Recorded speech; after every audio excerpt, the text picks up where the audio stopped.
Welcome back to another episode of City on the Hill. We are your people.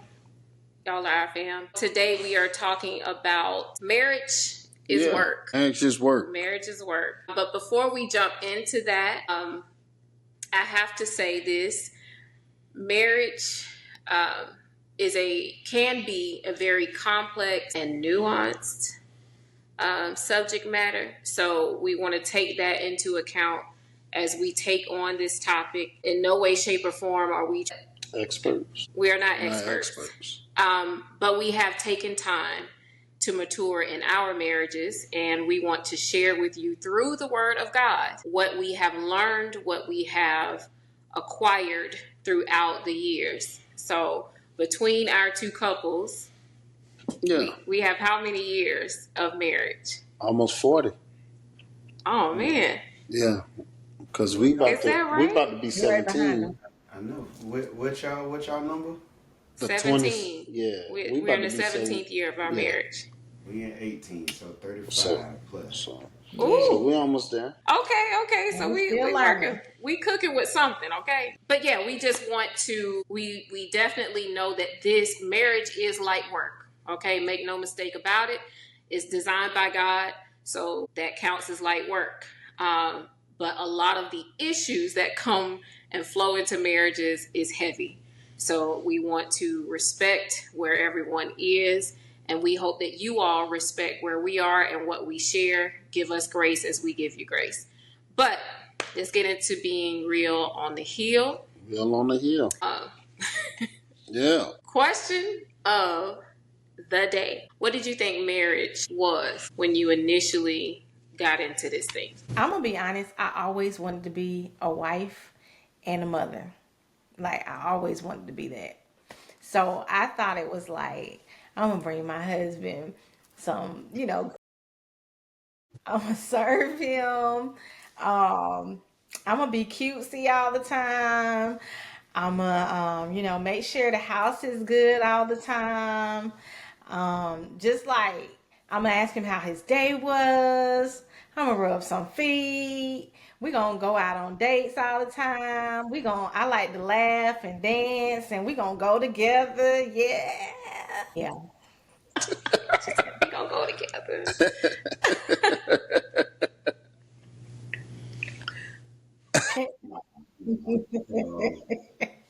No, I think for the most part we align. For me, I look forward to it. I've always been the type that valued one-to-one relationship. I was never a guy that was out here like, let me see how many girls I can get. So the prospect or idea of marriage, or the concept of marriage, I perceive it to be just this always intimate, like, connection, obviously physically intimate, just this bliss of passion, high desire, high drive of sex, and then outside of that, like, we're building I won't say I thought about legacy, but I thought like, cool, having kids, vacation. Before there was no social media back then, but the idea of, her sunbathing with no top on, laying down, me glistening out the pool, coming to basketball games, like all that different type of stuff. And I ain't think of, all right, cool, we might disagree, but we disagree, and she turned like this, and I come behind her and like this, and turn her around and kiss, and it don't matter after that, like the movies. Yeah. Man, That's real cute. That's super cute. That was cute. That's cute. I like the style of that though. Man, Pat, you want to go? Yeah, sure. Okay. What? You scared? I'm afraid. Man, well, I thought that was gonna be a lot of, let's get it on. Use your mind. No, but honestly, I think it's just the perception of what I seen growing up. Man go to work, he take care of his family, and they just live and make sure that things is right, and you have kids, and you get this house, and you have kids, so you won't have to cut the grass no more. Free labor. That's what I thought. I really thought that parents had children, so they didn't want to do stuff that they didn't want to do no more. I mean, just the I guess. Right? Huh? Yeah. No, I told you it's you should not. nephew. It's Lord have not. mercy. I really thought that growing up because I didn't want to cut that grass since growing up. Anyway, but wife come in and like you said, cook dinner, and we just love each other, and we just have just this endless love of just being together and everything. Yeah, so that's what my perception was. Okay. Ghetto whimsical. Yes. Got it. All right. So yes. I think my perception of marriage was I will have somebody to do life with, and I will finally be able to live the life that I always wanted. Like house, car, again, like you, because of what I saw, I'm like, this is my opportunity to live the life that my parents didn't get to follow through on. And I won't have all these hardships. We'll have kids and we'll just love each other, and we gonna just sail off into the sunset. Like I just thought that everything was gonna be good, and I didn't think about the little intricacies in between and the thick stuff that pop up. I didn't think about the thorns and the weeds. I thought about all roses, but I was also thinking about the fact that there might be some tussling along the way. And so I was prepared for that, because back then it's like, oh, I know how to handle conflict real well. That's what I thought. And so I said, if we ever have conflict, because you think about couples you see on TV where they got a little bit of drama, a little bit of fighting going on, and you like, oh, you think that's cute because you get to make up. And so I'm thinking the dramatic part of the tussling. I'm thinking about the dramatics and then the makeup of it. So I just thought I would just have this long, long, long, long relationship with the love of my life, and everything would be great. And if we had issues, we would get through it, and it would be beautiful and easy. And that ain't it. It ain't easy at all. Being married for almost 17 years, I think it's a lot of growth. There's a lot of things that we have accomplished and stuff in our lives. And of course, with the Joneses and stuff like that, there's a lot of things that we seen that I'll be like in awe. And sometimes of y'all relationship, it's like, man, they did this, they did that. I'm like, man, that's freaking cool. So, that's what makes, I think, believe that makes marriages like last long. And I think also it's not fake too. I think when it comes to, and I'll speak about our marriages, and of course Jones is like, it's not fake. We can really be who we really is, because like you know me, I know you, and they know each other, so Oh, I know you. yeah, so we know each other. So and I think that what makes marriages really pretty cool together. Hold on. Let me say this. I don't know why this is so funny. But when he be like, LL know you, Francis know me, I know Francis. You look back and be like, dog, did anybody else had a ability to deal with that? I'm saying for all of us. Yeah, I'm just saying that's a good question. That's a good question. Like parents. Oh, go ahead. I don't think so. Like I've been married longer than I was up under my mama and daddy roof. Like y'all know me. Like this man know me for real. Like yeah, all right. But you really do think who would have the ability to actually deal with you like that? And I'd be like, okay, ain't nobody. No. Nobody. We talked about this legitimately, and I think we speak about our marriage all the time.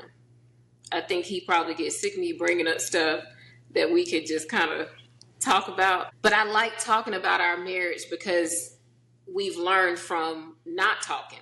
That's a whole nother story. But no, there is no one else that I believe that I was interacting with back in the day that could handle all of the things that Ella brings to the table. I mean, everything. The good, the bad, the ugly, the unknown, all of that stuff. I don't think that there was anyone else that could have handled me. And likewise, I tell him all the time, you got the Prince of Egypt syndrome. And so they don't know the non-princely side of Pat. And I get to see that. And I look at it as an honor because I'm like, I see every part of you. You see every part of me. And we have to know each other. And I agree with what Fran said. I've been married longer than I've been under the care or under the roof of my parents, I would say. So that it's a whole nother side of me that they don't know. Your family does not know, and this person does. They can only recall childhood things, but me as a woman, me as an adult, me as a broken individual and getting to that healed space, they don't know that. He knows that, and he sees all of that, and vice versa. So yeah, no, it's not anybody that could deal with me, and I'm a lot. I don't even try to act like I'm not. I'm a lot. I'm a whole lot. I'm a lot of good, but I'm a whole lot of other stuff. I'm okay. Let you move on. That's how you looking. Nope. No, but it's real on the hill, right? It's real on the hill. It's a true thing. You got to be honest. You can really say who would really be friends with Ella like that, or who would really be friends with Fran like that. They don't always. These two men that seen people come and go in the both of our lives, and we're consistent. There we go. It's like that. It's like that. You got to know your people, okay? You got to know your person. Hello. Yes, yes, you do. You ain't good, bro. You can't do that. Oh man, that actually getting into our topic. Let's do it. All right, so yin and yang. Okay, yin and yang. It represents the concept of balance and harmony between opposing forces in the universe. So I want to put this as because when we talked, we've been talking on episodes and whatnot, and we have expressed that Ella and I are different. The Joneses, Fran and Vars are different. Me and Fran, our personalities are alike.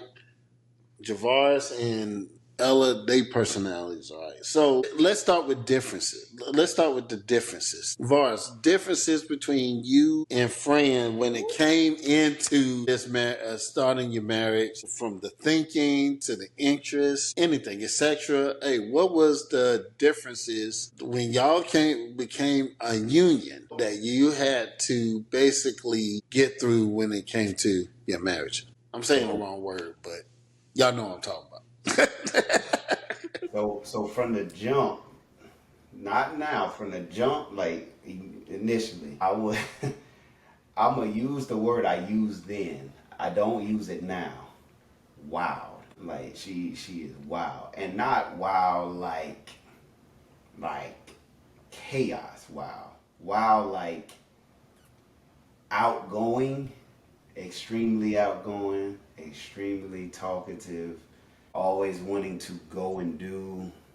This is when we were first, so we was what 20 and 21. Mm-hmm. So at the time, I always in people's face. I'm like, I'm keep my distance, family oriented. Like I'm talking to my eighth cousin on my great grandma ancestor side, and I'm like, I don't even know my cousin down the street. You don't know them. And I would say spoiled. There's this a particular incident, ain't gonna get into it now, but you know what I'm thinking about at the house with the TV. Go on and tell me. I'm not gonna tell it because we on time restraint. But she's the youngest, I'm the oldest. And she has a lot of older child qualities. However, naturally, she is the free spirit.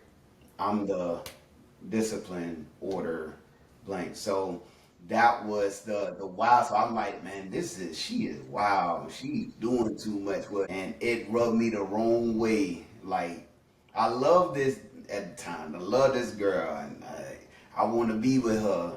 And then you like, bro, I want to be with her, but dog, for real, and so I would say that as far as I mean, there's like other things, and we were different because we had a child, so it was you see the mature side of her, and I do think if I'm being fair, in certain areas she was more mature.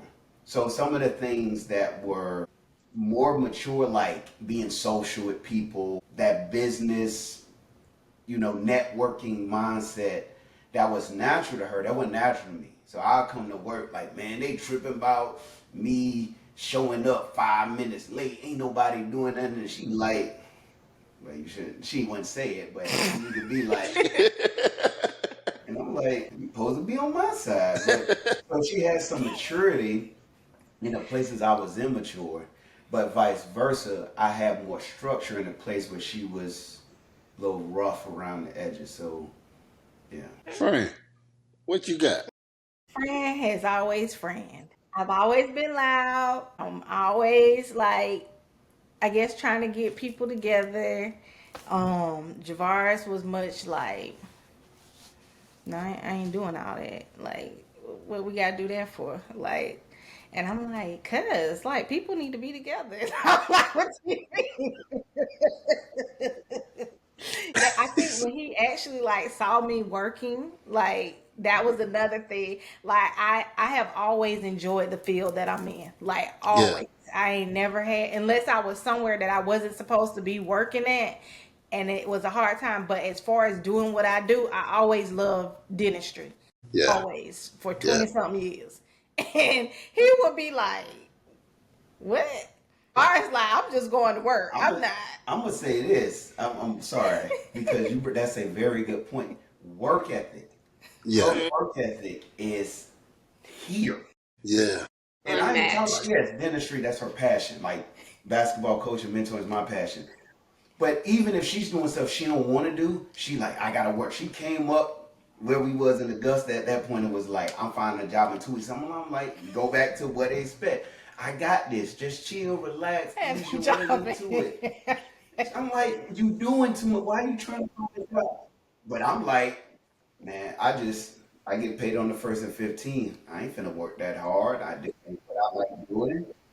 And yeah, so I good. had to put our son in daycare and I was going to work. I was going to work. I've never been the person that's like somebody just gonna take care of me. Cause to be honest, like, yes, I moved up there, but I was like, okay, what if not if it don't work out, but we don't want to be living together if we have no plans on getting married and stuff. right. So let me go ahead. All right, if we have to be roommates, we'll be roommates and then till I get where I need to, get at to have my own space. So I wasn't gonna be like solely dependent on Javaris because we weren't married, and I didn't look at him as okay. You take care of me while I get my stuff together because we ain't married. I couldn't put that demand on him, so I Mm-hmm. made sure that I had the money to make sure that our son was in daycare and those things he didn't have to worry about. As far as opposites, I think we're opposites, but we have the same end goal. We just go Yeah, about it a different way. Different way.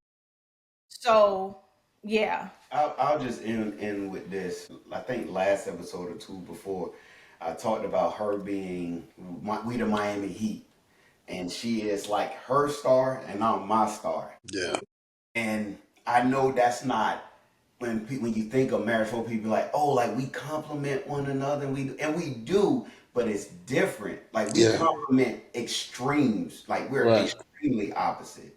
And I won't think it was until like, and maybe even still now, like we would think our opposition for like 3/4 of our marriage was like, man, we opposite. Like it was a negative.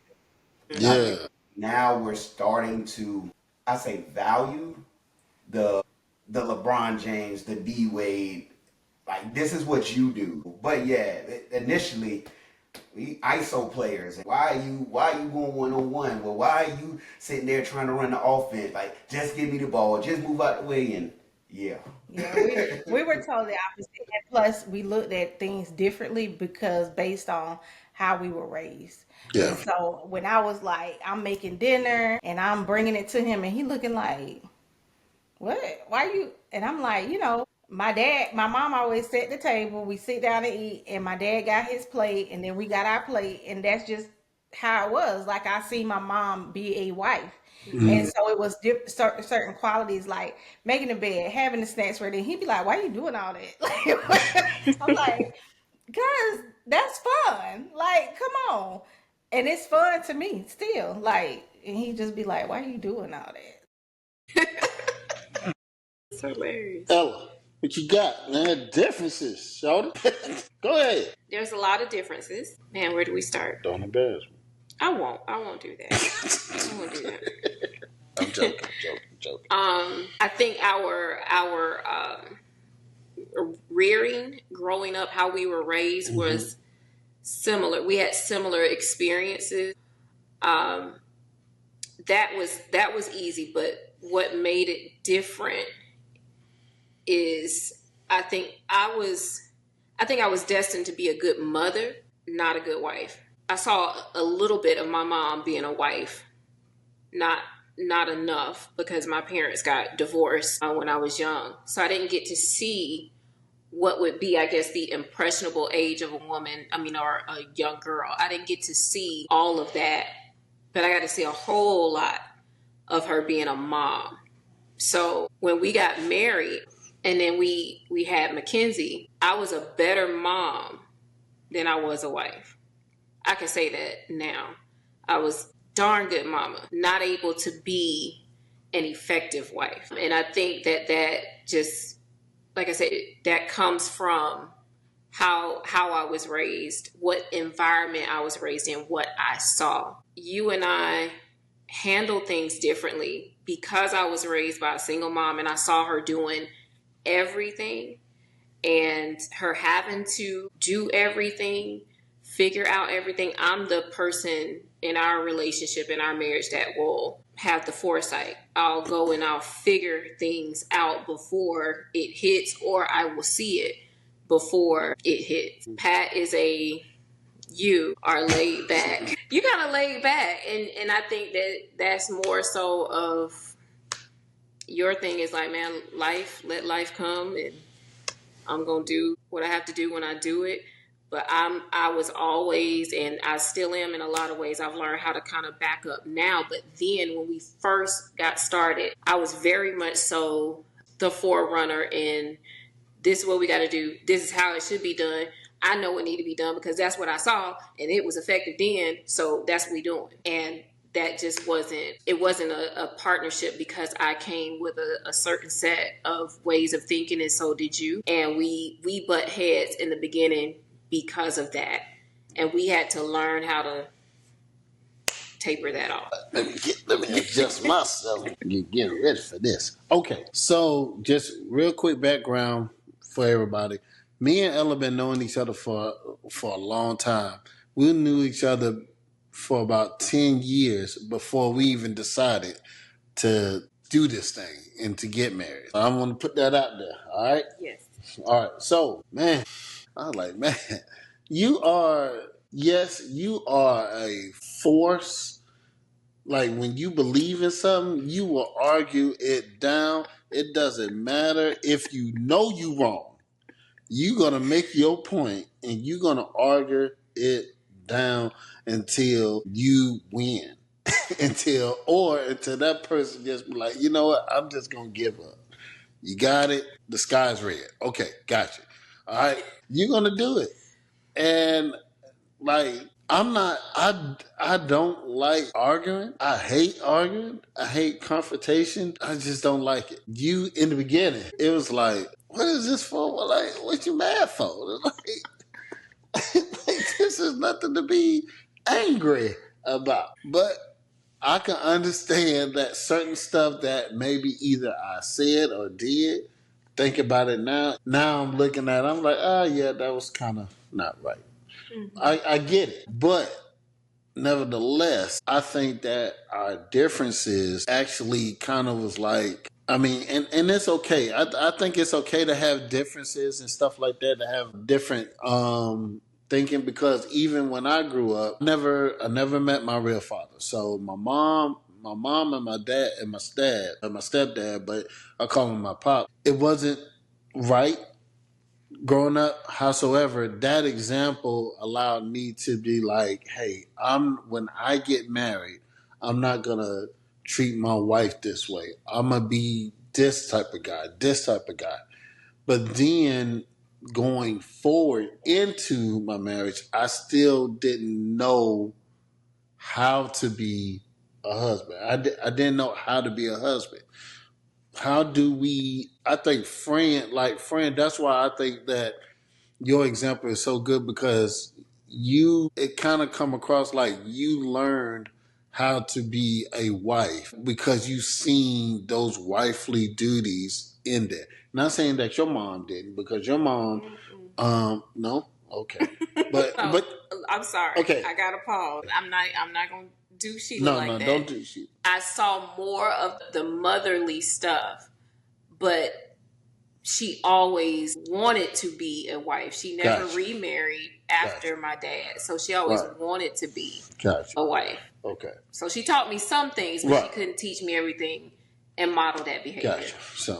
So I never really seen how a husband really being a husband. So when I said, like, from the beginning on the Real and the Hill, because when I started living with my grandparents, it was like I seen my grandfather, Claude, early in the morning, went to work, came home, had a second little job, go to work, come back, eat, go to bed, do it all over again.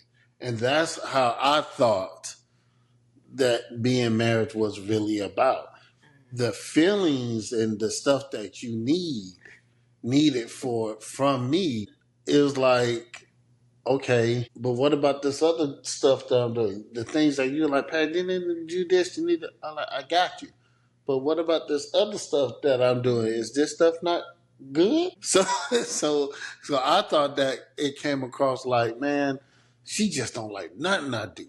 So so that's why I thought of, especially when it comes to differences and stuff like that. You talked about like kind of what you lack based on what she brought in and vice versa. Right. She came in with a confidence, and I mean that's who she is, but a confidence and action. Mm-hmm.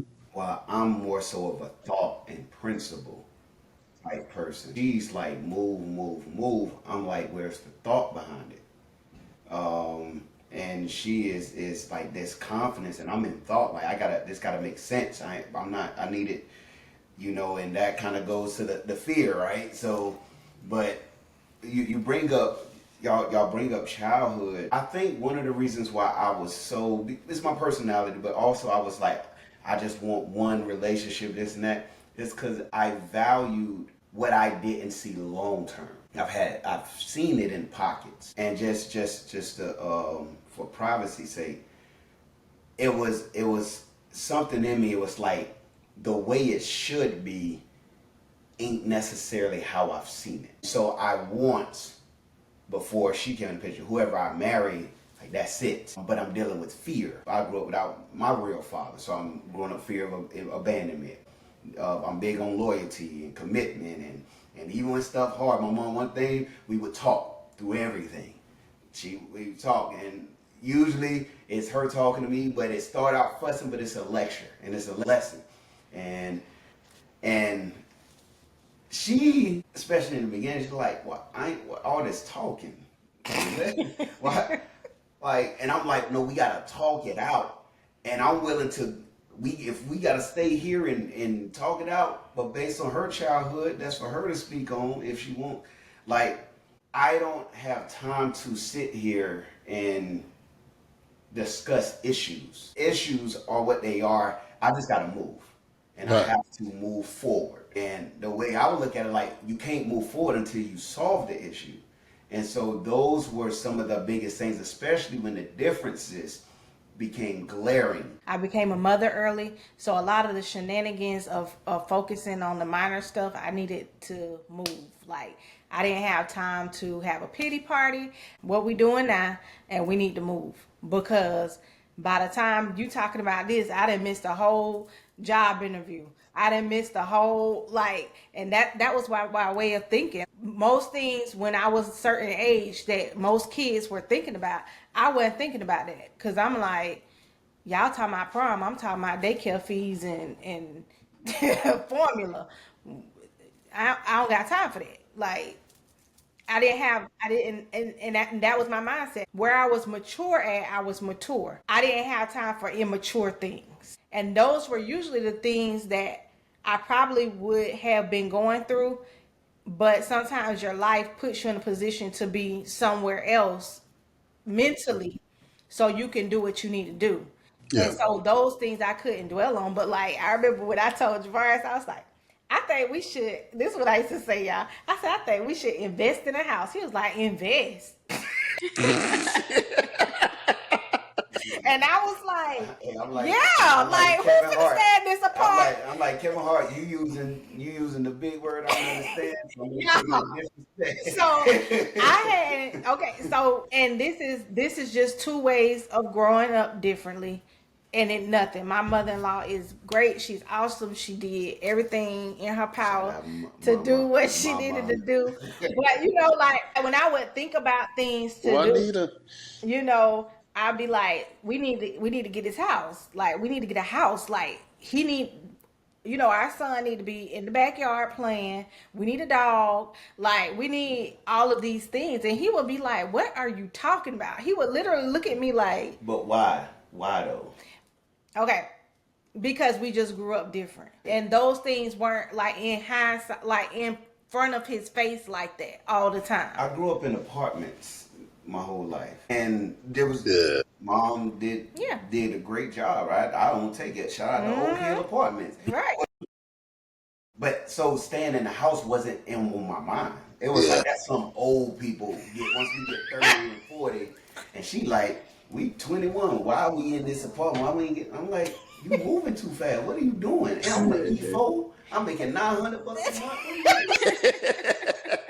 I done found a realtor and everything. Oh, I can find a realtor. Don't worry about it. We just go look at some houses. Just buy the house.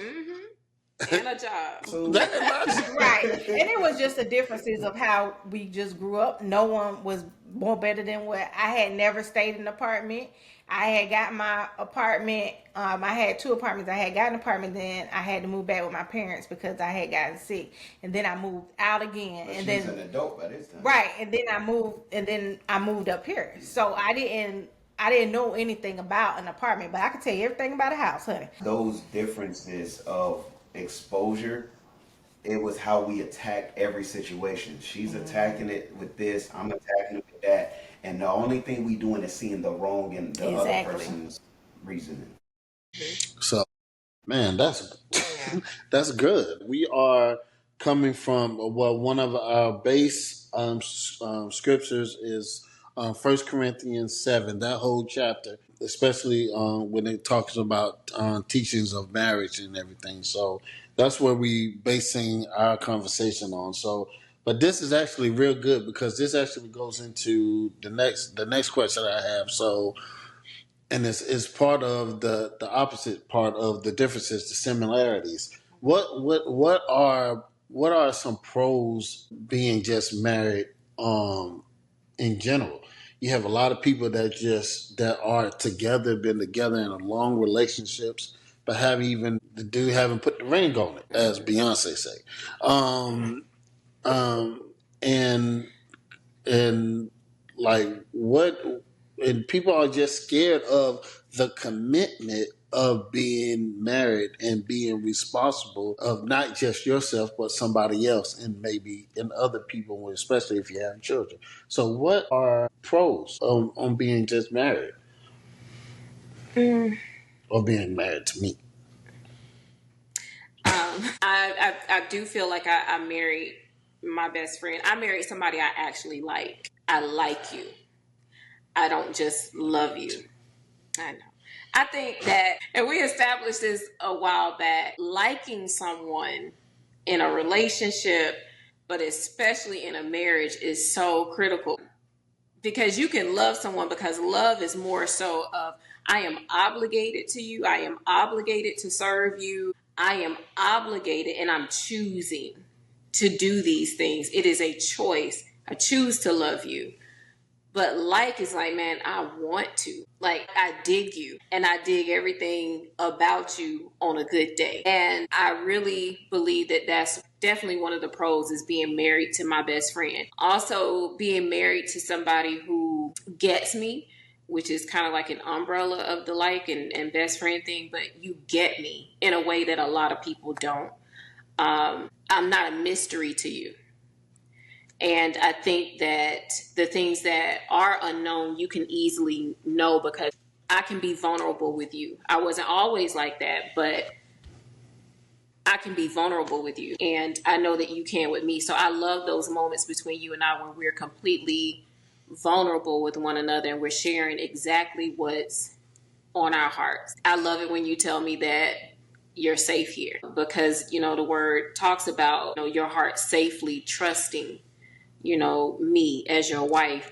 And when you say that, it's like, man, it's so biblical. Ooh, like I be feeling like we there. So I love when you tell me that, because it makes me feel like I've grown in a way where before you probably was like, I don't know about you, girl. Yeah. You something else. And I ain't know if your heart really trusted, like safely trusted me in the beginning, but to see that growth to the point where you're like, man, I'm safe here. That softens me. Right.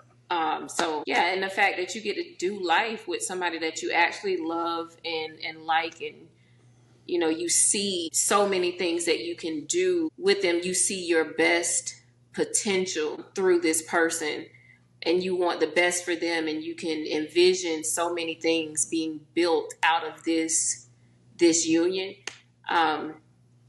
I just think it's a beautiful thing. Yeah, and to piggyback on the like it's not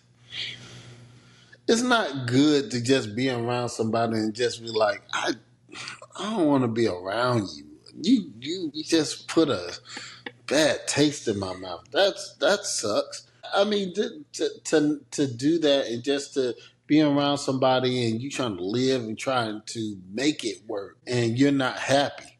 You know what I'm saying? I think that's what it is. I think what people have to understand is, and this is kind of a similarities of some things that we are like in sync with each other, is that from the beginning of our marriage and like before we even said our dues, we said this was the first and the last time we're gonna do this, because I don't want to spend no money. It's too much money for divorce. I'm not doing this. We gonna make this last. We both was on the same page of that. So, being married to my wife has been a real good thing, because you challenge me all the time, and especially some things that I thought that maybe, hey, I'm good. I'm Pat. I'm good. But you actually brought stuff and tension to me like, hey, brother, you're not a nice person sometimes. And I'd be like, but I'm Pat. I'm Pat. What you mean I'm not a nice person? It made me realize that I actually look in the mirror, and that's what I admire about you, is because you say some things that you need for me to be aware of. And so having somebody to check you and kick you in the butt sometimes, it don't feel good. And I don't want to be around you when you tell me all that. But when I be thinking and you be saying that stuff, and I be thinking, I be like, all right, God, maybe she right this time. I don't want to give her the satisfaction, but I know she's right. But I know, but I'm okay. So I think that's some of the good things about us being married, and some of the pros of being married in general, especially when a husband and wife, and be able to build something for us that's going to be our own foundation. You're going to take what you have, I'm going to take what I know. We're going to come together and we're going to just build this thing, what it said in the word, the cornerstone, and build this thing around so our structure cannot be wavered or be knocked down through any trials and tribulations that we come across. I think it's it's important for us to point out too, with our relationship, what I do love is that God appointed us to be together. And this is 100%, we tell people this all the time, so this is not a surprise. He wasn't the guy that I said, all right, I'm gonna marry this dude. Like, we were friends. He was around, like you and my brother, like best friends. And I always saw you like, oh man, that's my brother. I might have checked you out a little bit, but I was like, that's my brother. But Pat always, so you say, you always knew. And I think that that's important to point out, because men typically seek, like they are looking and they are, surveying what's out there. And you said that you always knew. And when I finally got myself together, because there were some moments in between. We tried to date in college, that didn't work, broke up. He said he wouldn't talk to me no more. I did. And then one day I had started faithfully attending a church, and I was going, and I had just been through like just some terrible like situations. And I told God, I said, I'm tired. I'm tired of this. I'm tired of being and putting myself in these situations. I need you to do something. And I was weeping in church that day. And the Lord said, go to Patrick. Go to Patrick. That's all he said. Go to Patrick. And I'm like, huh? Pat? So I sat with that, and I called him, and Pat was like, I mean, we talked, and he was kind of reluctant at first, like he was ticked off about what had previously happened. But get no free meal out of me like you did before. I didn't like that. But he took a minute, and we were talking. This is how I know. I was like, he loved me. He said, let's get married. And I'm like, what? It was the craziest thing I'd said. It was insane to me. What was I thinking? But I think that goes to show you. What was I thinking? What was I thinking? So that's why when people look at our relationship, people who were around us, our separate communities at that time, they probably thought we were both out of the blue for one another, because our relationship in the beginning was very short. I was wilding out in college, so I just didn't find myself in a position to be faithful to the type of man that Patrick was becoming, that I knew he would be. I knew that he was worthy of somebody who was going to be fully committed, because he's a fully committed person. I can say, like, you're a loyal person. But when God said, go to Patrick, I'm like, I don't know, because that ain't what I said that I wanted. That ain't what I described to you. That wasn't what I wrote down. So when I wasn't light skinned. I ain't had that baby hair that she was looking for. Okay. Like, no, it wasn't. I'll be sure like. It wasn't given, I'll be sure. But I will take what I was given, and now I know, like, when I read where it talks about when the man says you are bone of my bone, flesh of my flesh, he's identifying this woman as his own. And I feel like you identified me as your own, even when I was giving pushback, even when I was rejecting the idea of us being together in any type of way. You saw me as something more than just a girlfriend, kickback, whatever. And so when I went to you and you was like, let's get married, to me that solidified. So I didn't have a choice. At that point, I was captured. So it was like, I'm going to do what the Lord said. I don't know why he's telling me to go to this man. But now, 17 years later, and throughout these years, I have been able to see that unfold in a very clear way. And I'm grateful. You was the woman that I said that, hey, it didn't matter who, and I'm gonna let the Joneses go. It didn't matter who I was with. If when you said yes, I was gonna break up with them and we're gonna be together. I meant that. So it would have been a home wrecker if you would have waited. Yeah. Pat was like, hey. All right, Joneses, what about y'all? Pros in your marriage that has allowed y'all to be the people, the couple that y'all been going through for almost 18 years? So y'all know I want what I want. I like what I like. Yes, you do. So I knew Javaris before Javaris knew me. So I saw him, I peeped him out in seventh grade. Seventh grade. I knew he was on one team, I was on another I was on team. the Manatee, she was on the Jaguar, separate hallways, Arlington Middle.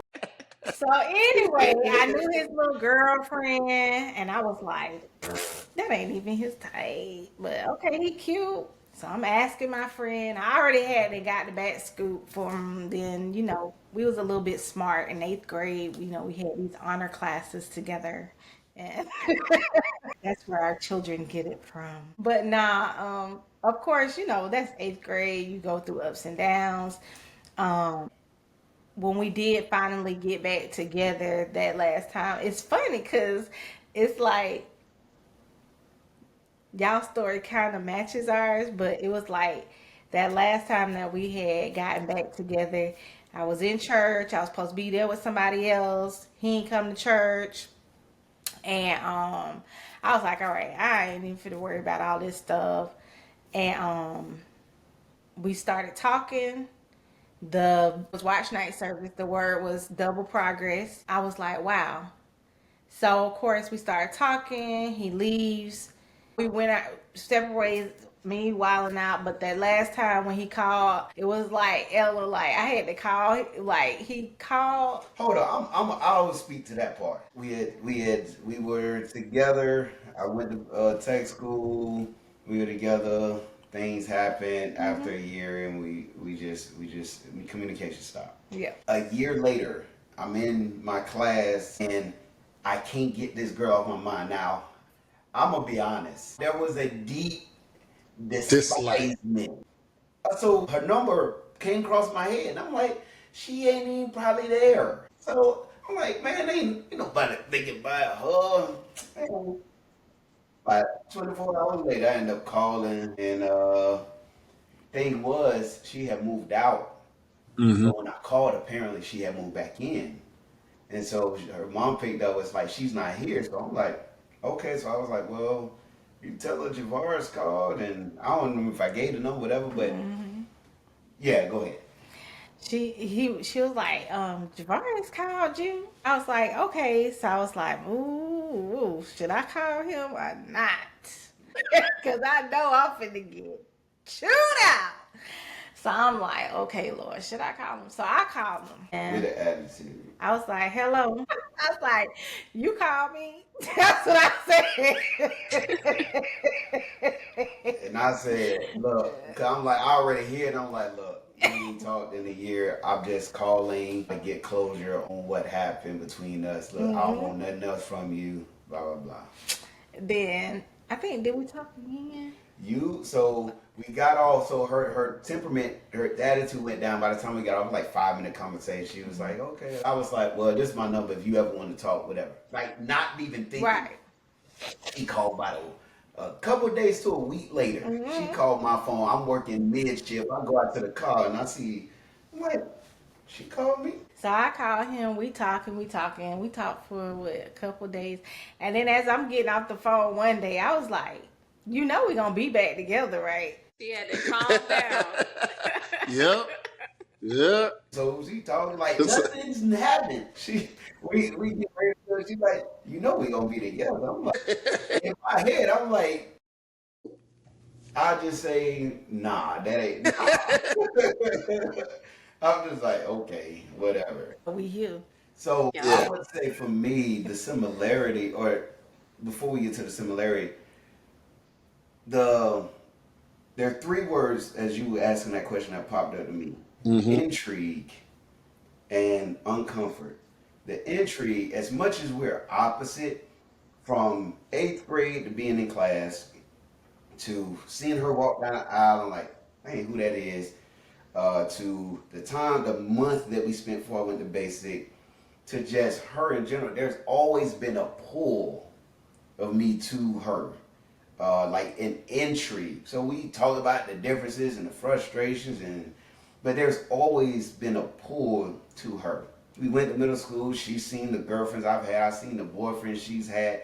But for me, and I'll be honest, I don't think it's been that way for her, especially in the beginning. I feel like I think like I was like, oh, he's too good. She's used to certain types back then, and I'm just me. I'm just, I ain't out there. I'm not trying to be the hardest, the loudest, the most popular. I'm just me. But for me, it's always been an infatuation with her, even in 8th grade. Yeah. Like stuff happened, I used to get upset, like, oh, really? Oh, you talking to him? I'm frustrated. But there's always been an intrigue in a pool. The other word is comfort. As we talk about marriage, as much as our differences are there, she has made me better because she has this way of sharpening me even when I don't feel like it, even when I don't know. She challenges me, and so it's like we both want the same thing. You said we both want the same thing. We got different ways, but it's like the pull makes me stay close enough to get the clashing and the banging. But then it's like, okay, I end up becoming. So you talk about Adam and Eve, like what Ella said, but he also saw somebody that completed him. Yeah. There was an instant like intrigue and infatuation, but then it's like, this is good. Yeah. Don't feel good, but it's good. It's like this is who I'm made to be with. We just fit. Yeah. But the main, to me, the biggest umbrella is ordained. So y'all talk about liking. Hopefully she don't get mad, but she know what I'm saying. I don't think our relationship is built on liking because we're totally opposite. It's built on God's ordaining call for us Mm-hmm. to be together. It's too many one off. If this one thing is not there, we don't see each other. We don't talk. I don't remember her number. She don't answer. And that's just, we ain't even getting into like the meat of it. Yeah. I believe that God said, no, y'all are meant to be. So I'm going to put y'all in position where you have to come together. I feel like the similarities is, I asked before I went on deployment, what is our foundation? And I said three things. And two of the three were the exact same. And the first one was God. We both different ways of doing it, but we have this intense desire to please God. And so I've said to people that my relationship with God was rekindled because of her, because she's like, we gonna go to church. And I'm like, I mean, like, cool, we good. Like, we don't need to go. And well, I'm going. And then next thing you know, what was already there is like, well, if she going, she ain't gonna leave me. And God is like using her to pull me to him. Yeah. That's what I feel like our similarities is God. Foundation is God, but then there's a covering of ordainment Right. for us to be together. Yeah. Hold on, friend. I'm gonna let you go, but this is getting good because I got a question that just popped up. I want to go for the ladies. I'll start with you, friend. And this is going into what you were saying, Vars. In what way have God allowed y'all to stay committed to your marriage? This is like very transparent. So when I'm committed to God is when I'm committed to my relationship. When my relationship with God is rocky, my relationship with my husband is rocky because our relationship isn't built off of like or any of that. It's built basically off of being ordained by God. So it's harder naturally because you're human. You want to like things. You want things to be fluffy. You want to have your best friend. You want to do all those things. When the standard is a little bit different in your relationship on those grounds, it can lapse. It can be hard to do those things just naturally and not making excuses for anything. But I do know that when God is there and when he is not. I gotta read this. And this is Genesis chapter 2, verse 21. I'm starting at 21. And it says, so the Lord caused a deep sleep to come over the man, and he slept. God took one of his ribs and closed the flesh at that place. Then the Lord God made the rib he had taken from the man into a woman and brought her to the man.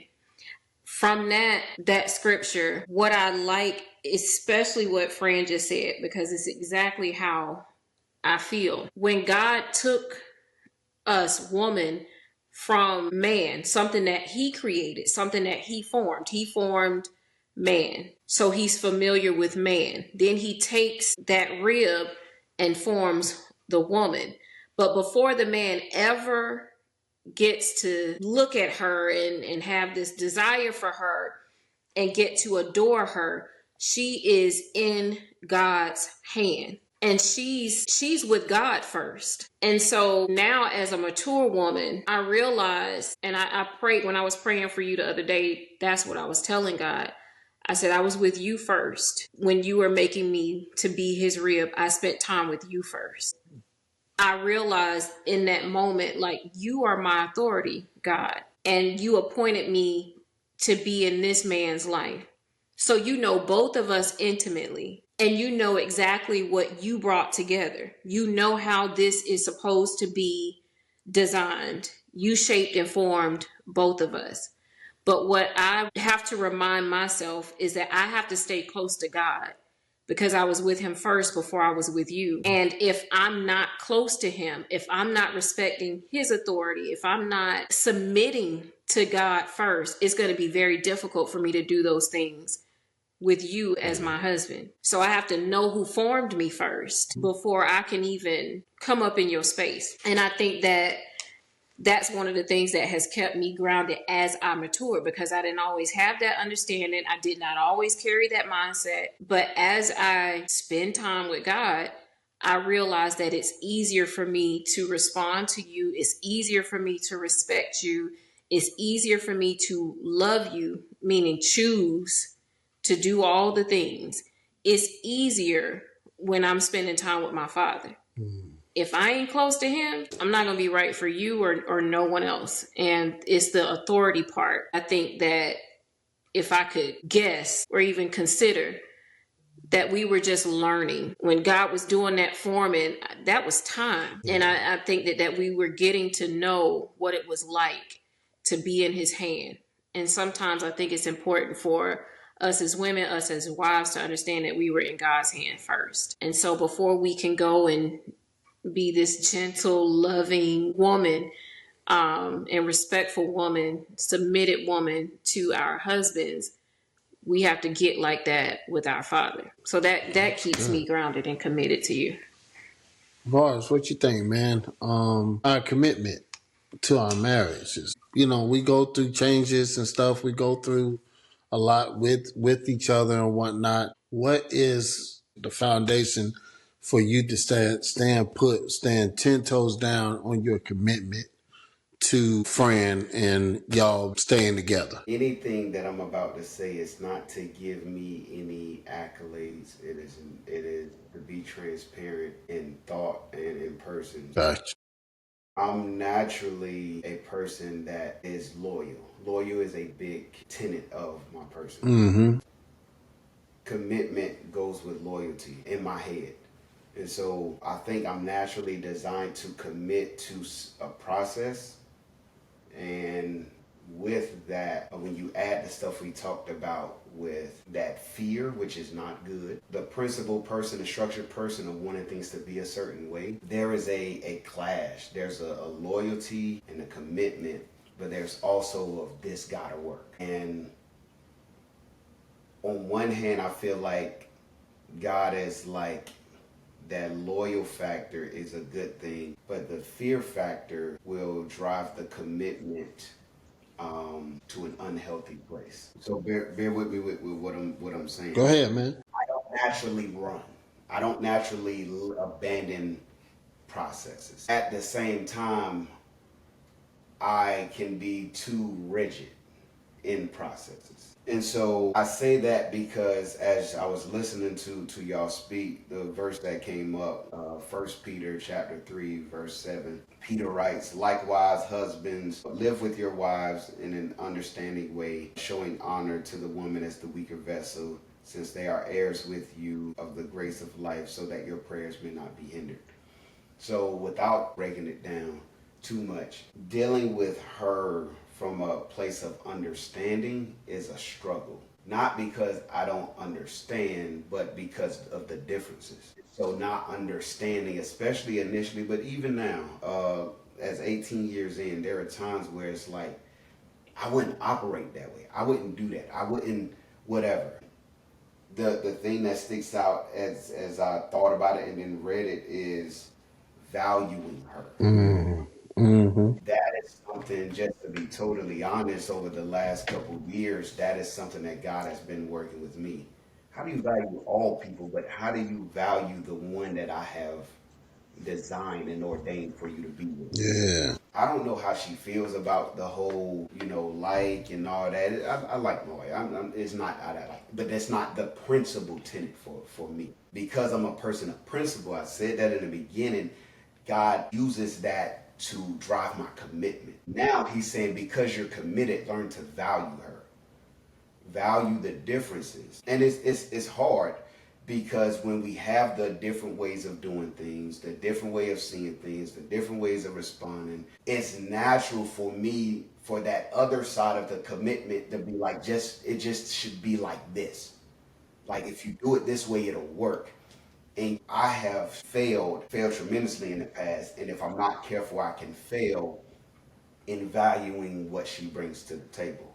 So the commitment ain't necessarily in the staying. The commitment is in the valuing the person. And I'll draw this comparison. I think, Ellie, you said it the last time we talked as a group. You said, in the absence of written word, look at the examples or something like that. So everybody who knows the Bible, they know that disciples are put together. They are called together. And I think when we think about them, we think that, oh, they just all came together and they just all on one accord. They all came from different walks of life. Right. And even though it's not the Bible, it is biblical. The Chosen does a good job of showing the different personalities, different experiences, so on and so forth. Well, But when I think of her, my wife, I see the dynamic between Peter and Matthew. that's good. You got to watch The Chosen. Yeah, Right. that's good. We both have our different ways of looking at it, Yeah, and we're both right. But if we're opposite, if we're outside of God, we're both wrong. yeah, that's good. And I don't want to spoil nothing, but it's like God, it's like, don't worry about what she has done, what she is, what she, good, bad, and different. Don't focus on her. Focus on me, because there are things I'm working out in you so that you can love her, because y'all are going to be together. And if you remember in the episode, or in the season, I think it was season 2, when he sent them out, he sent them 2 out together. Exactly. And he like, with him, and Matthew like, I don't know if this don't work. Like, maybe you no, you two together. And that's why I feel like the ordaining for us, God is like, there are certain things you cannot do without her. Yeah.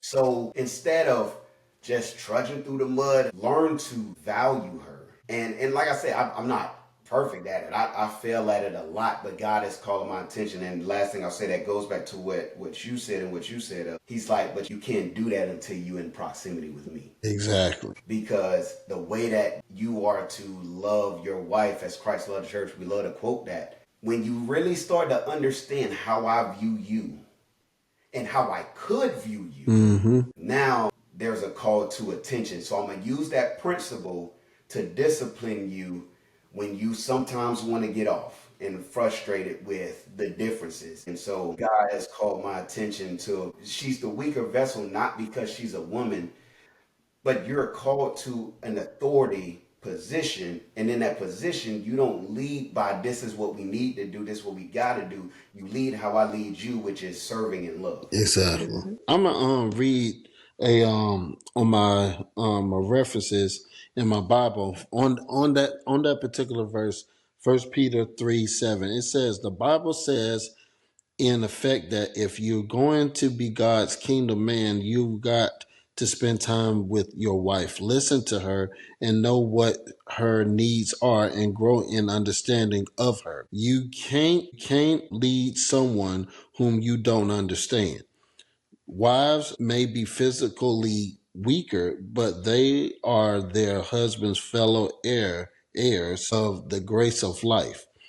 So honor your wife as a equal partner in the relationship. A husband who refuses to align himself under God's agenda and value, appreciate and utilize the contributions of his wife, cannot expect God to answer his prayers. Bro, that is so good because we keep going back to the garden when Yeah. Adam saw Eve. As we know, they were in perfection, a state of perfection. He sees her and he sees not just she looked good, but she's suitable. Yeah. But when sin comes, now it's hard to find or see it as this is someone that is suitable for me. God is like, that didn't change, but sin is there now. So now it's harder to value. Now your differences, which the differences were there with Adam and Eve before the fall, but when the fall came, now there's an immediate distancing between one another. So God is calling us, God is calling Javaris to say, in order for you to abide with your wife, you have to abide in me. And as John 15 says, abide in me and abide in you, and you will be fruitful. Yeah. Paraphrase. Yeah. So if everything that I've called you to do is to produce and be bountiful, and I've put you together, and you're supposed to abide together, and when you abide in me, you're supposed to be fruitful. If y'all not being fruitful in your relationship, then something is off. And maybe that sin you're allowing to drive y'all apart instead of seeking my holiness. I don't know if none of that makes sense. No, that's good. That's good. It's actually a segue to this. This probably going to be the last part of this conversation, but it's the D word, divorce. Now we haven't experienced divorce with each other, but we've known family members, close friends, grew up with divorced parents, and everything. So, question. And I'm saying we as just people in general, believers in this world, do we give up too quick? Do we give up too quickly in making this union that's a covenant with a man, a woman, and God, making sure and making sure that this union actually works? Do we sometimes lose value? Because I feel like sometimes I like some of these people that we see, or even our friends, like you getting divorced and it be over the smallest stuff that doesn't even make sense. Like you getting divorced because he didn't do what you supposed to, or didn't get you what you didn't supposed to get, or you just sick and tired of just everything that this woman do. You divorcing this woman because her body changed because she had your child. You feel what I'm saying? Like, are we giving up too quickly in our marriages to really sticking in and really saying like, hey, we're gonna do this and we're gonna figure this out? I do think that is socially acceptable to bow out of a marriage. It's become a thing where you switch just because you don't like something, or even you prepare to leave before it even gets started. So I think that's a social issue, a cultural thing. I don't think some people don't honor marriage as it is designed by God. I think sometimes we try to isolate marriage as, oh, it's just a Christian thing. But if God created the entire universe, it's not just a Christian thing, it's God's thing. This is his institution, and you're not to enter into his design. You're not to take on his design lightly. Whatever he's given us, and he's designed this for us for his use, for his glory, but whatever he's given us, you are called to be a good steward over that. It's his. So it's supposed to reflect back to him and reflect his goodness and all of that. So I don't think that most people honor marriage in the context that they should, and they don't give honor to it as it is due. So I do think that that's why the mindset around leaving and dropping out of it so quickly is so prevalent today in our society, within, our culture. But knowing our position and the power in our position is one thing that, as wives, I think is important for us to do, because oftentimes in our homes or in our families and in community, we're taught, be a nice, quiet, gentle wife, and don't talk back, and you do all the things. You make sure he has dinner. You do all of that. But I have come to learn that the type of wife that he's given you, aside from all of my flaws, he gave you a suitable helper. And when I started, I don't know what I was listening to, but it made me go and look up suitable helper in Hebrew. What does it mean? And it's like God's helper. That's why I go back to, like, it says God's helper or rescuer or something to that effect. But we hold a different type of power, a different type of authority.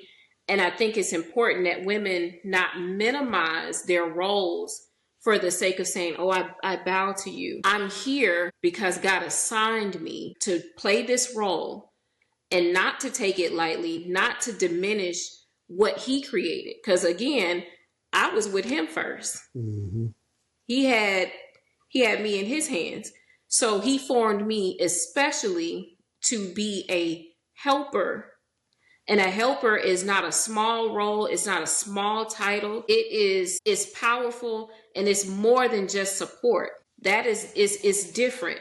And so we have to, number one, know what our role is in order to feel empowered in it. And then in order to respect it and to know how to stay in that vein. If you don't know how important your role is, you're going to constantly be trying to go over in his lane. And like I was saying to Pat earlier, I was saying that we are constantly working through the issues of the fall of man, that pull and that struggle between men and women, that issue of women trying to do things their own way, trying not to include the husband in their decision making, or at least trying to entice or influence the husband to make a particular decision based upon what they're bringing back to the household. But the Bible says, wives, obey your own husband. Obey your own husband. So there's only one man that I'm accountable to. And so we have to constantly remind ourselves and be empowered by the position of being a suitable helper. It's not small. It's not minimal. It's greater than what most people try to put on us. And I think that we have to understand that.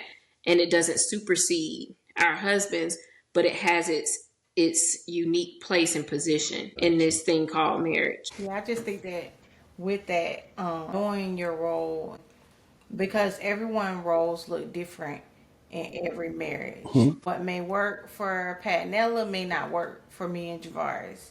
I'm not a quiet wife. Mm-mm. I'm just not. And what I mean by that is, most people know if you ask Javaris about a schedule or something, he really ain't gonna know. You need to come and say, are we available? Because he's not going to know off rip like that. It's certain things Javaris just not gonna put together. That's not what he do. So it's certain things y'all go to him for, and it's certain things that people come to me for. So it's not that one is better than the other. It's just that I'm better fit for that position, and he's better fit for the position that he's in. But as far as like the planning of something, because his mind is on one thing and my mind is on another thing. And so you have to know what your role is and who you are as a helpmate. Because some people hear it and they like, oh, I'm just a helper. But like, that background singer, let me tell you something about the background singer. That background singer can out-sing the singer, but chooses to be a doo-wop, the bop-bop singer. Mm-hmm. They can hold their own. So when this background singer voice goes, Right. my voice gonna sound the same, and it's gonna be equal to his, and he can bow out. Yeah. So he doesn't use all of his vocal, and I can use mine.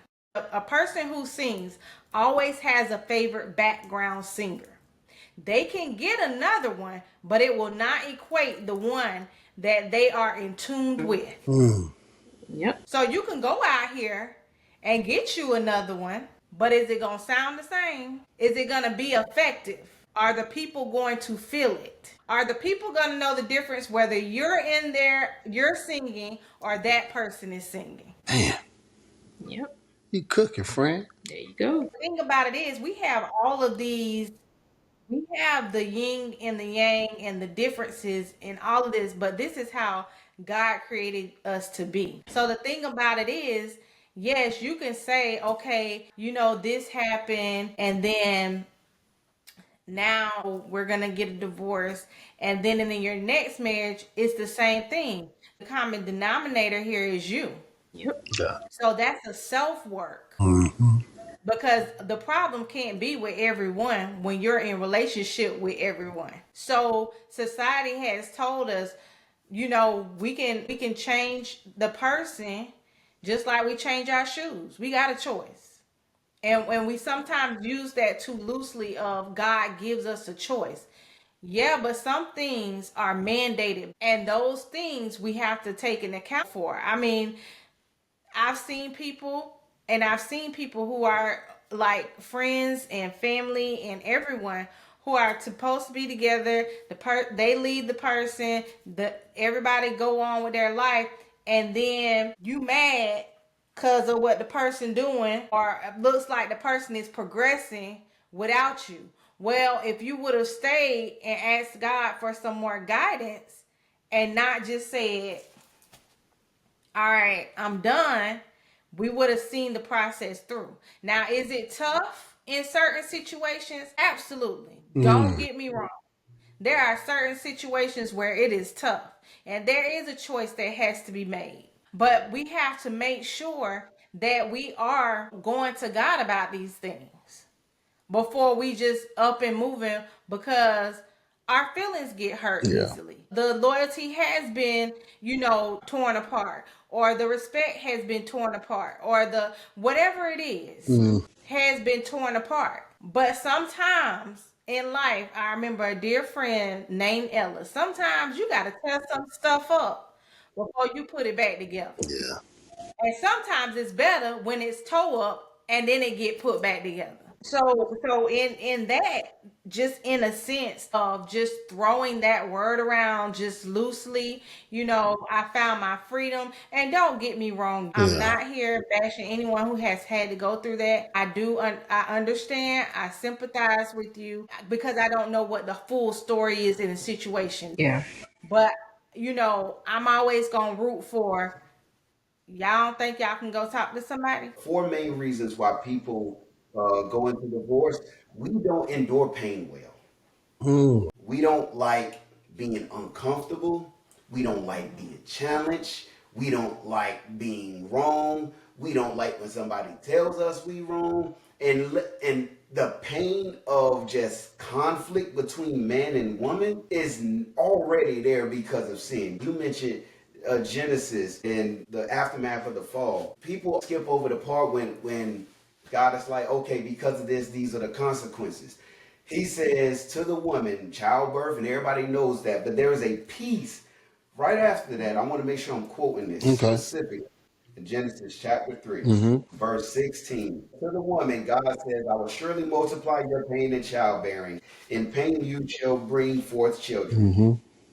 This is the part. Your desire shall be contrary to your husband, but he shall rule over you.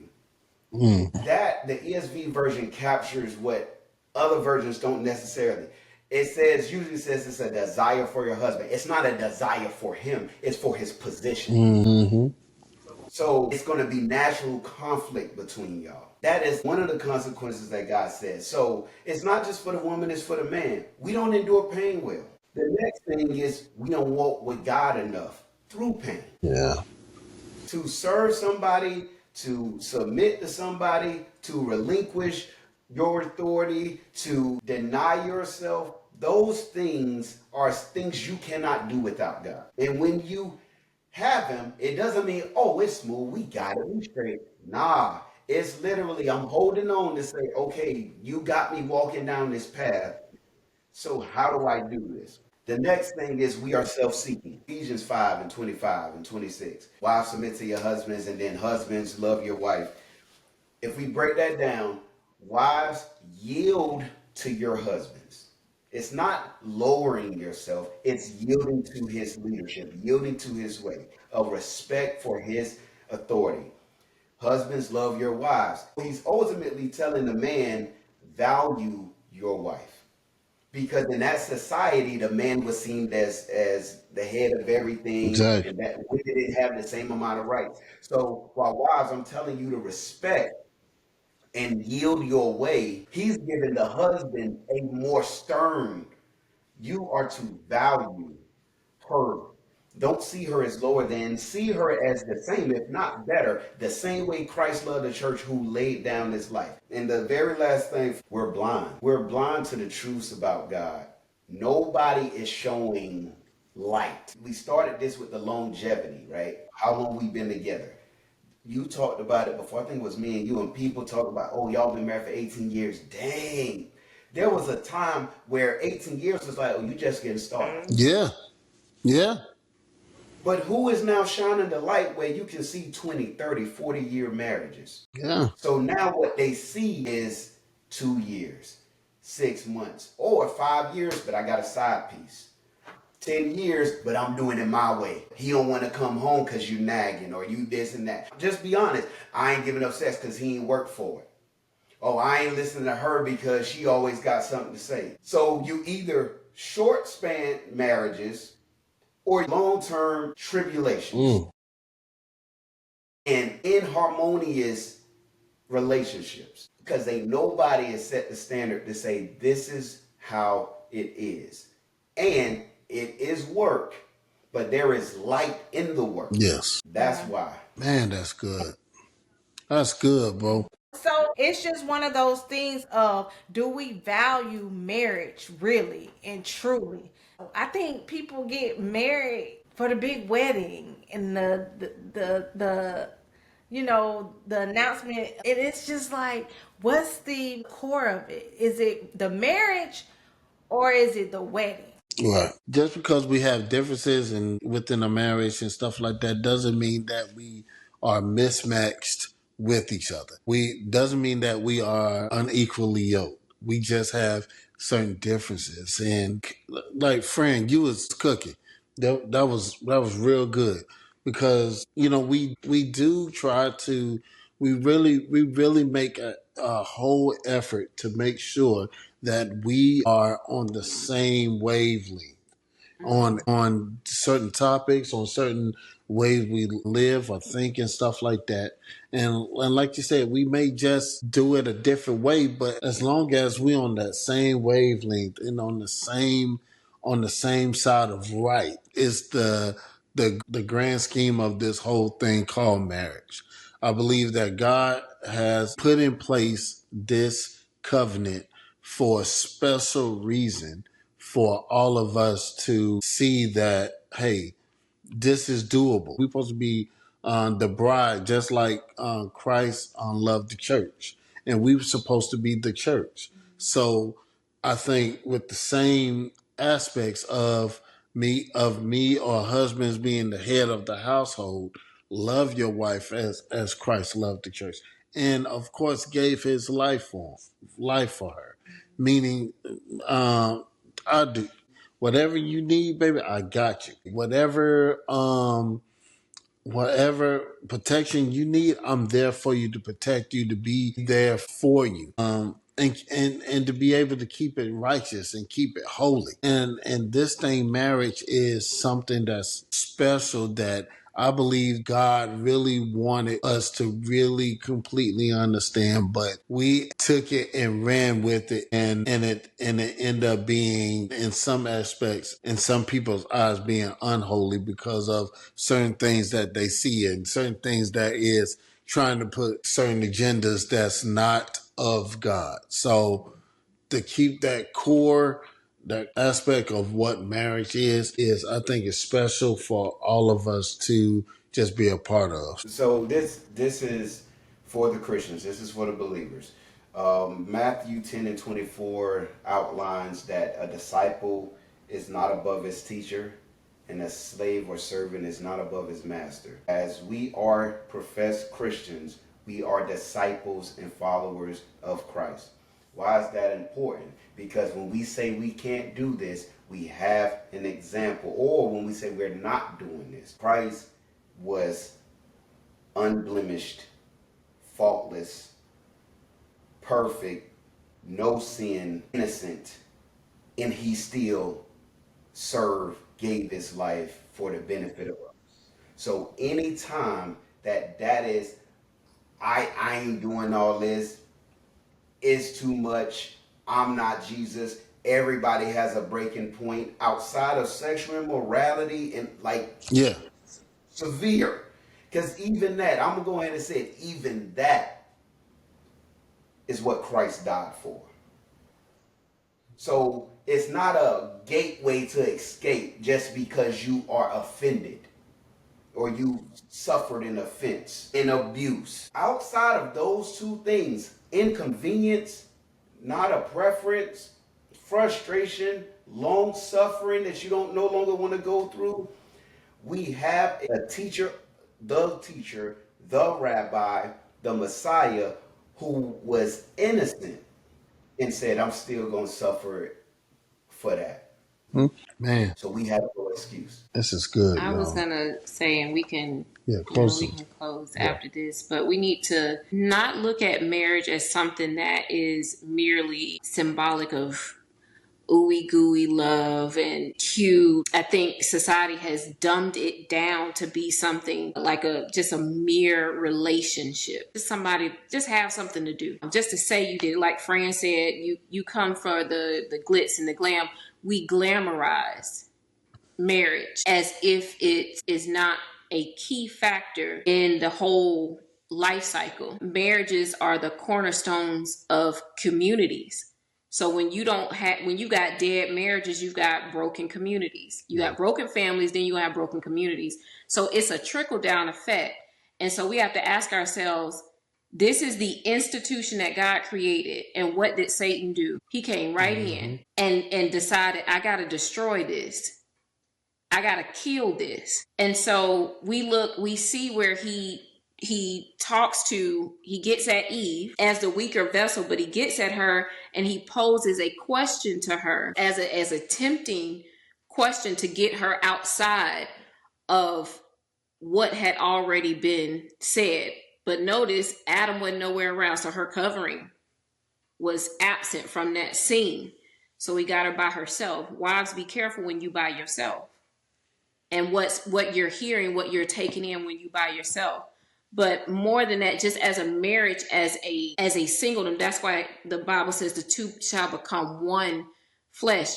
We are like one. So when Satan goes and tempts Jesus, when he's on the mountain, he tells him, I give you this, I give you that. Although he knows it's nothing that you can give him, you talking to God in the flesh. But he has to try. And if the Bible says love your wife like Christ loved the church, that means that marriage is truly a mirror. It's a reflection of God's love, his plan of redemption. We should be a reflection of what God intends to do in the earth, which is why Satan wants to destroy it. He knew he can't necessarily, you can't touch something that God has created. You can't do it without his permission, but you had to try. You did the same thing to Jesus. You had to try, but you did not succeed. He knows he's at a loss, but he has to try. So that should let us know how powerful marriage is. It is not just something for you to feel good, for you to have this partner that you would, and we like each other, ooh, kissy, kissy. It's bigger than that. We are builders. We are charged with building something together. So if we have this institution erected and then is easily torn down, then we miss the mark on what God assigned us to do. That should make you feel more intense and more intentional about how you handle your marriage. And it should make you fall on your knees in repentance when you mishandle your marriage, because it is not just something to play with. It's important. Like you said, it's holy, it's sacred, it's set apart. And if it weren't, Satan wouldn't be trying to destroy it. Yeah. He tries to attack. Like you said, every 3 years is something. But I think that God uses those 3 years to be like, it's like a proving. Yeah. I got you. Y'all are stronger than the last 3 years. I got you. But like Fred and I were saying, staying close to him, that's both of us. We got to stay close to the Father in order to make sure, if they had remembered what the Father had said, and known like, oh, I can withstand all of the temptation that's coming at me, things would be totally different. But God always has a plan of redemption. I'm just saying that marriage is not something to take lightly. God sees it as something special and set apart and sacred. So we cannot, like I said before, we can't treat something sacred and holy as common. And that's when we go wrong. Yeah. All right. That's good. Thank y'all so much for tuning in on today's episode. Please go back, check out our channel, like, subscribe, hit the heart button is one of them buttons, like, thumbs up, whatever. And check us out. Check all the other episodes that we have too. Check us out. Leave a comment as well. And we thank y'all so much. God bless. And we see y'all next time. Bye.